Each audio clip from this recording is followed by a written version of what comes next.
Assalamualaikum warahmatullahi wabarakatuh. Perkenalkan, nama saya Windasari dari D3 Keperawatan kelas 1A.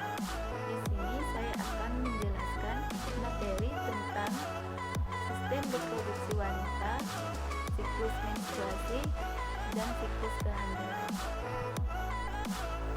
Apa itu sistem reproduksi wanita? Sistem reproduksi wanita adalah suatu sistem biologis yang terdiri dari organ dan jaringan yang digunakan untuk reproduksi atau berkembang biak bagi perempuan. Alat organ reproduksi wanita bagian luar atau vulva. 1. Mons pubis. 2. Labia mayora. 3. Labia minora. 4. Klitoris. 5. Hymen atau selaput darah. 6. Uretra. 7. Vestibular bulbs. 8. Kelenjar Bartolini. Istilah bagian luar dari organ reproduksi wanita adalah vulva.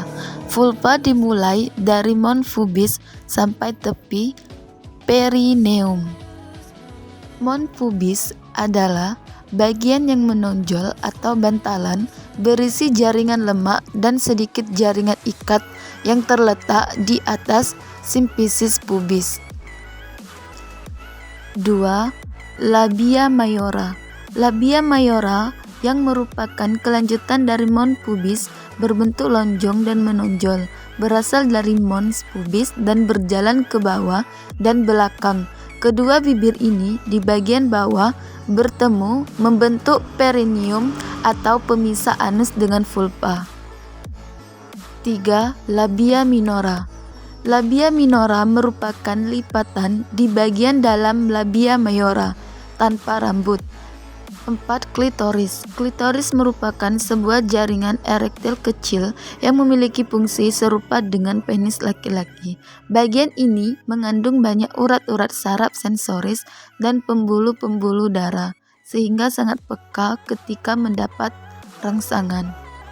Klitoris berfungsi untuk menutupi organ-organ genitalia di dalamnya, serta merupakan daerah erotik yang mengandung pembuluh darah dan saraf. 5. Hymen atau selaput darah. Hymen atau selaput darah merupakan jaringan yang menutupi lubang vagina, bersifat rapuh dan mudah robek. 6. Uretra. Uretrae adalah tempat keluarnya air kencing yang terletak di bawah klitoris. Fungsinya sebagai saluran untuk keluarnya air kencing. 7. Vestibular bulbs. Vestibular bulbs adalah dua bagian panjang pada pembukaan vagina yang berisi jaringan erektil. 8. Kelenjar Bartolini. Kelenjar Bartolini atau kelenjar lendir memiliki ukuran kecil, berbentuk seperti kacang yang berada di pembukaan vagina. Selanjutnya, organ reproduksi wanita bagian dalam. 1. Vagina. 2. Serviks. 3. Uterus. 4. Tuba fallopi. 5. Ovarium. 1. Vagina. Vagina adalah saluran elastis dan berotot yang terletak di antara lubang uretra dan rektum. Fungsi umum vagina adalah untuk berhubungan seksual. 2. Serviks. Serviks adalah bagian bawah rahim yang menghubungkan rahim dengan vagina. Ia berfungsi melindungi rahim dari infeksi dan memfasilitasi jalan sperma. 3. Uterus atau rahim. Rahim merupakan bagian reproduksi wanita yang terletak di antara kandungan kemih dan rektum.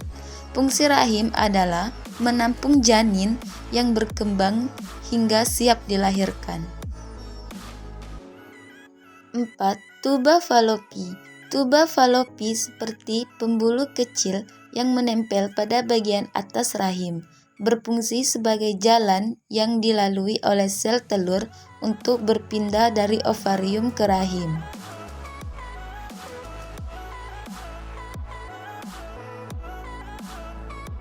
5. Ovarium.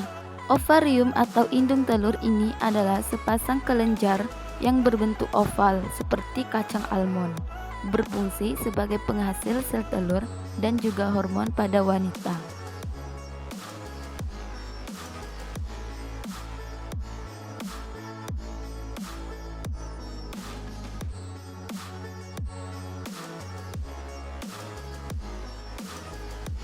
Satu, fase menstruasi. Tahap ini terjadi saat sel telur tidak membuahi sperma, sehingga korpus luteum menghentikan produksi hormon estrogen dan progesteron. 2. Fase pre-ovulation. Fase ini juga disebut fase proliferasi, yaitu hormon pelepasan gonadotropin yang dikeluarkan oleh hipotalamus akan memacu hipotetis untuk menyingkirkan PSH. 3. Tahap ovulasi. Jika siklus haid seorang wanita adalah 28 hari, ovulasi terjadi pada hari ke-14. Tingkat estrogen yang meningkat menghambat pengeluaran PSH, kemudian mensekresikan LH hipotesis. 4. Fase pasca ovulasi. Fase ini berlangsung selama 14 hari sebelum haid berikutnya. Meski panjang siklus menstruasi yang berbeda-beda, fase pasca ovulasi selalu sama, yaitu 14 hari sebelum haid berikutnya. Folikel degraf atau folikel matang yang telah melepaskan oosit sekunder akan berkerut dan menjadi korpus luteum.